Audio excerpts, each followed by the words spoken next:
How are you guys? Welcome to Gurukulam Food and Take. நான் உங்கள் விக்னேஷ். இன்றைக்கி வந்துட்டு ஒரு ஸ்வீட் மேங்கோ கிரேவி செய்ய போகிறோம். தேவையான பொருட்கள் 3 மாங்காய், 1/4 கிலோ மண்டை வெல்லம், 3 டீஸ்பூன் மிளகாத்தூள், தேவையான உப்பு, கொஞ்சம் தேங்காய். ஸோ நம்ம டேரெக்டாக செய்ய ஆரம்பிக்கலாம். முதல்ல நம்ம 3 மாங்காய் இருக்குல்ல, அதையே கட் பண்ணி கொஞ்சம் பொடியாக கட் பண்ணி தண்ணி ஊற்றி வேக வச்சுருக்கோம். நல்லா கொஞ்சம் நேரம் வேகணும். வெந்ததுக்கப்புறம் நம்ம உப்பு ஆட் பண்ணிக்கலாம். அதுக்கு தேவையான உப்பு ஆட் பண்ணிட்டு அதையும் நல்லா மிக்ஸ் பண்ணி விட்டுருங்க. உப்பு வந்துட்டு நல்லா மிக்ஸ் பண்ணி விட்டுட்டு இதுக்கப்புறம் நம்ம இந்த மாங்காய் வந்துட்டு புளிப்புனால அதுக்கு தேவையான அளவு கொஞ்சம் காரம் சேர்த்திக்கலாம்.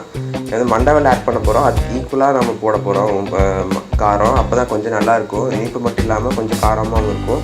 ஸோ இந்த கலர் வந்துட்டு நல்லா கொஞ்சம் இந்த கன்சிஸ்டன்சிக்கு வர்ற அளவுக்கு நல்லா கொஞ்சம் நேரம் வேகணும். இந்த மாங்காய் நல்லா வெந்ததுக்கப்புறமா நம்ம மண்டவெல்ல ஆட் பண்ணிக்கலாம். மண்டவெல்ல வந்துட்டு நம்ம பொடியாக போடாமல் இப்படியே போட்டால் கூட சீக்கிரமாக கரைஞ்சிரும். ஏன்னா இது வந்துட்டு பெருசாக இருக்கிறனால சீக்கிரமாக கரைஞ்சிரும். இந்த கிரேவியோட ஸ்பெஷாலிட்டி பார்த்திங்கன்னா எல்லாமே 4 சுவை இருக்குது. இனிப்பு, காரம், புளிப்பு, உரப்பு, எல்லா சுவையும் 4 சுவை இருக்குது அடங்கியிருக்கு. ஸோ கடைசியாக நம்ம தேங்காய் ஆட் பண்ணிக்கலாம். இந்த தேங்காய் ஆட் பண்ணிவிட்டு கடைசியாக நம்ம மிக்ஸ் பண்ணி விட்டுட்டு ஒரு 5 மினிட்ஸ் வந்து நல்லா குக் பண்ணுங்கள். குக் பண்ணதுக்கப்புறம் நல்லா பார்த்திங்கன்னா இந்த கன்சிஸ்டன்சிக்கு வரணும். அதுதான் சரியாயிடுச்சு. ஸோ நீங்களும் வீட்டில் செஞ்சு பார்த்துட்டு எப்படி இருக்குன்னு சொல்லுங்கள். இந்த சேனல் பேர் குருகுலம் ஃபுட் அண்ட் டேக். நான் உங்கள் விக்னேஷ். முக்கியமாக இந்த சேனலுக்கு சப்ஸ்கிரைப் பண்ணுங்கள்.